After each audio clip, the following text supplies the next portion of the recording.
பார்ப்போம். 2 நாட்களாக நல்ல மனிதர்களுடைய மனங்கள் உண்மையிலேயே இரக்கத்தால் கசிந்திருக்கும், வருத்தமா இருக்கும், இன்னும் சொன்னா அச்சமாக இருக்கும். ஏன்?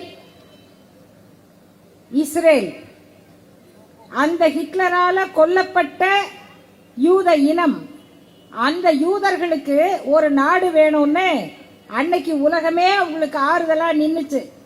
அப்படி உலக மக்களுடைய ஆறுதலை பெற்று ஒரு நாடு உருவாக்குனாங்க. அந்த நாட்டுக்கு பேரு இஸ்ரேல். உருவாக்குனதோட அவங்க சும்மா இல்லை, பக்கத்துல அவங்களுக்கு இடம் கொடுத்த அந்த பாலஸ்தீன மக்களை கொஞ்சம் கொஞ்சமா தள்ளினாங்க. அந்த பாலஸ்தீனம் எதிர்த்து போராடுது. அதுக்கு பக்கத்துல ஈரான் இருக்கு, ஈராக் இருக்கு, சவுதி இருக்கு, துபாய் இருக்கு, குவைத், பஹ்ரைன், கத்தார், பல நாடுகள். இந்த எல்லா நாட்டிலும் என்ன இருக்கு? பெட்ரோல் இருக்கு. இந்த பெட்ரோலை கைப்பற்றுவதற்கு அமெரிக்கா திட்டம் போடுது. அமெரிக்கா முயற்சி செய்து, அந்த அமெரிக்காவும் இஸ்ரேலும் சேர்ந்து இன்றைக்கு நடத்துகிற போர் அது வெறும் ஈரானோட நிக்காது. ஈரானுக்கு அவர்கள் செய்கிற கொடுமை ஒன்று, ஒரு பள்ளிக்கூடத்தின் மேல குண்டை போட்டு 80 குழந்தைகள்னு சொல்றாங்க, 40 குழந்தைகள்னு சொல்றாங்க, இல்ல 100 பிள்ளைங்கன்னு சொல்றாங்க. அந்த பள்ளி எரிவதை பார்க்கிறோம். ஆனா அது ஈரானோட நிற்குமா? நமக்கு அது பாதிப்பு வராதா? இன்னைக்கு ஈரானுக்கோ அதுக்கு பக்கத்தில் இருக்கிற நாடுகளுக்கோ ஒரு பிரச்சனை வந்தா அடுத்த நாள் இந்தியாவில் என்ன நடக்கும்? பெட்ரோல் விலை உயரும். பெட்ரோல் விலை உயர ஆரம்பித்தால் அடுத்தது தங்கம். இதுக்கெல்லாம் ஒரு கணக்கு இருக்கு. தங்க விலை உயரும், பெட்ரோல் விலை உயரும், என்னென்ன மாறுதோ இந்தியாவுக்குள்ள பொருளாதார பிரச்சனை வரும். எல்லா நாட்டிலையும் வரும். இத பத்தி எல்லாருக்கும் பயம் இருக்கணும். இன்னைக்கு துபாயில மாட்டிக்கிட்டு இருக்க தமிழர்கள் அங்கிருந்து தப்பிச்சு வர முடியல. இந்திய அரசாங்கத்திடம் விமானம் இல்லை. இதுக்கு முன்னால உக்ரைன் போர் நடந்தது. உக்ரைன் போர் நடந்த போது அங்கு மாட்டிக்கொண்ட தமிழ்நாட்டு மாணவர்களை காப்பாற்றுவதற்கு அன்றைக்கும் தமிழ்நாட்டின் முதல்வர் தான் முயற்சி எடுத்தார். இன்னைக்கு துபாயில தமிழர்கள் மாட்டியிருக்காங்கன்னு சொன்ன உடனே இந்திய அரசு என்ன முயற்சி எடுக்குதுங்கிறதுக்கு முன்னால தமிழ்நாடு அரசு கட்டுப்பாட்டு அறை போடுது, நீங்க எங்களை தொடர்பு கொள்ளுங்க அப்படின்னு அங்கிருந்து அறிவிக்கிறாங்க. சாதாரண செய்தி அல்ல நண்பர்களே. யாரோ எங்கேயோ சாகுறாங்க இல்ல, யாரும் அநியாயமாக சாக கூடாது. யாரும் யாருடைய பதவி வெறிக்காக, அதிகார மோகத்துக்காக, எதேச்சாதிகாரத்துக்காக எந்த நாட்டு மக்களும் கொல்லப்படக்கூடாது. அதுதான் உண்மையான மனித நேயம். அதுதான் ஹிட்லரிசத்துக்கு எதிரான தத்துவம். ஆனால் இன்னைக்கு இந்திய பிரதமர் யாரோட நிக்கிறார்? இந்திய பிரதமர் யாரோட நிக்கிறாரு? இஸ்ரேலோட நிக்கிறாரு, அமெரிக்காவோட நிக்கிறாரு.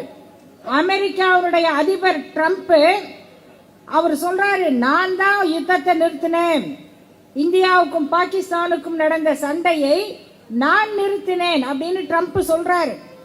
நீங்க ஒன்னும் நிறுத்தல, தயவு செய்து ஷட் அப் யுவர் மவுத்.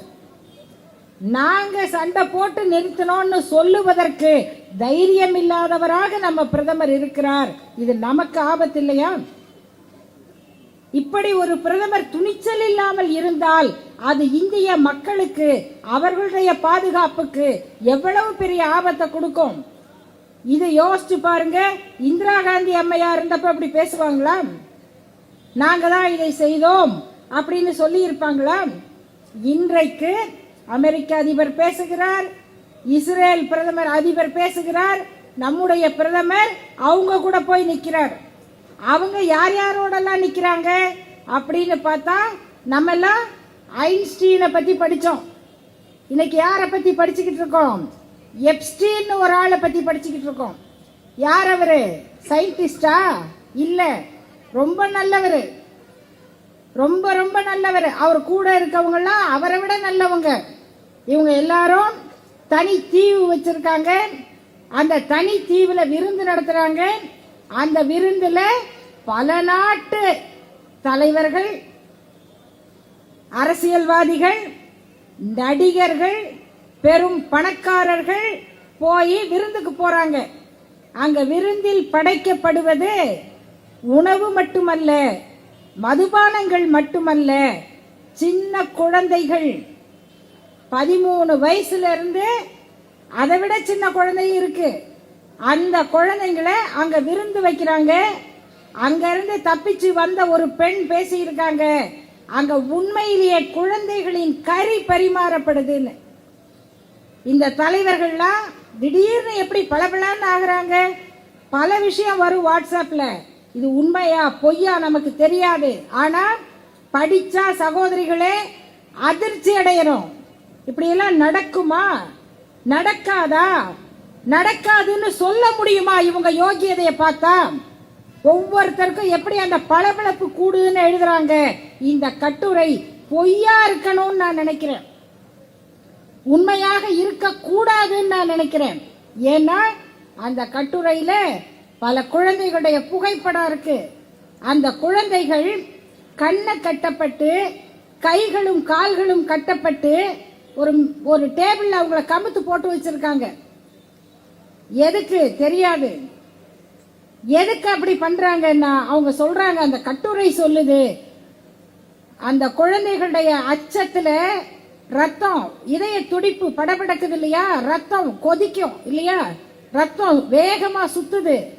அப்படிப்பட்ட நிலையில் அந்த குழந்தைகளுடைய ரத்தத்தை இவங்க உடம்புக்கு ஏத்துனா இளமையா இருப்பாங்கன்னு சயின்ஸ் சொல்லுதான். ஒரு குழந்தையோட ரத்தத்தை உடம்புல ஏத்திக்கிட்டு ஒருத்தன் உலகத்துல பளபளப்பா வாழ முடியுமா? இதுக்கு ஒருத்தன் உலக நாடுகள், அதிபர்கள், தலைவர்கள் இவங்கெல்லாம் சேர்ந்து ஒரு இடத்துல விருந்துக்கு போறாங்களா? இப்படிப்பட்ட உலகத்துலதான் நம்ம வாழ்ந்துகிட்டு இருக்கோமா? இப்ப யோசிச்சு பாருங்க, நிறைய பேரு எனக்கு கல்யாணம் வேணாங்கிறாங்க இல்லையா, நிறைய பேரு குழந்தை வேணாங்கிறாங்க. தயவு செய்து மக்களே, யாராவது இனிமே குழந்தை பெத்துக்க மாட்டேன்னா அவங்களுக்கு வாழ்த்தி ஆதரவு கொடுங்க. இந்த உலகத்துல இப்படிப்பட்ட சூழல்ல யார் இதை கண்டிக்கிறது? யார் இவங்களை பத்தி பேசுறது? இதெல்லாம் நடந்திருக்கே.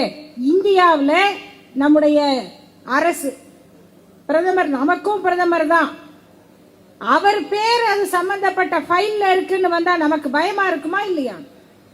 அது பொய்யா இருக்கணும் தானே நம்ம நினைக்கிறோம்.